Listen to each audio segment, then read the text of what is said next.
தம்பி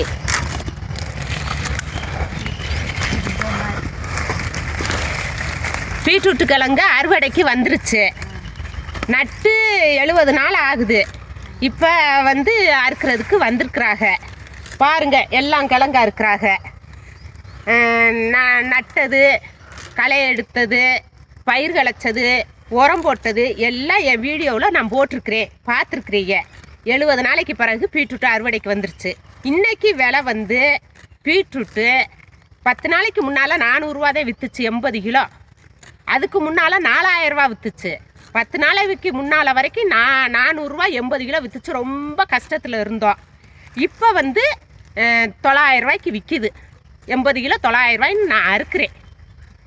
இப்போ கொஞ்சம் ஏறி இருக்குது, இனிமேல் ஏற சான்ஸ் இருக்குது. ஆனால் என் கிழங்கு வந்து இனிமேல் தாங்காது, இதுக்கு மேலே வச்சோம்னா தாங்காது. அதுக்காக வேண்டி நாங்கள் இப்போ அறுவடைக்கு வந்துட்டோம். பாருங்கள், கிழங்கு எவ்வளோ அழகாக இருக்குன்னு பாருங்கள். ஆனால் கழிவு நிறையா இல்லை இந்த தடவை. போன தடவை நிறையா கழிவு விழுந்துச்சு கிழங்கு. இந்த தடவை கழிவு இல்லை, நல்லா இருக்குது கிழங்கு, பலபலன்னு. வியாபாரி விரும்பி எடுக்கிறாங்க என் கிழங்க. ஓ, என்னப்பா விதை வந்து இந்த விதை வந்து குல்சன் விதை, 1000 ரூபா விதை, 1100 ரூபா தான் இந்த விதை. கேட்கணும், விதையை சொல்லணும், விதையை சொன்னாத்தையும் தெரியும். இது வந்து 1000 ரூபா விதை தான். முதல்ல 5000 ரூபா விதை நட்டேன். இப்போ வந்து 1000 ரூபா விதை, 1100 ரூபா விதை.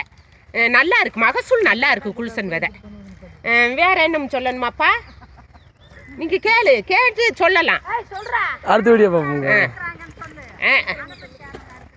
அது வியாபாரியாக இருக்கிறாங்க, சின்னமனூர்லேருந்து வியாபாரி வந்து அறுக்கிறாங்க. அவங்க ஆள் வச்சு அறுக்கிறாங்க. எங்களுக்கு வந்து விளைய வைக்கிறதே வேலை, அறுப்பு எல்லாமே வியாபாரியோட சேர்ந்தது. இது பூரா பணப்பயிர். நாங்கள் வந்து பணப்பயிர் தான் விவசாயம் செய்கிறோம். நீங்கள் சாப்பிட்றது எல்லாமே எங்களுடைய விவசாயங்கள்லேருந்து வருது.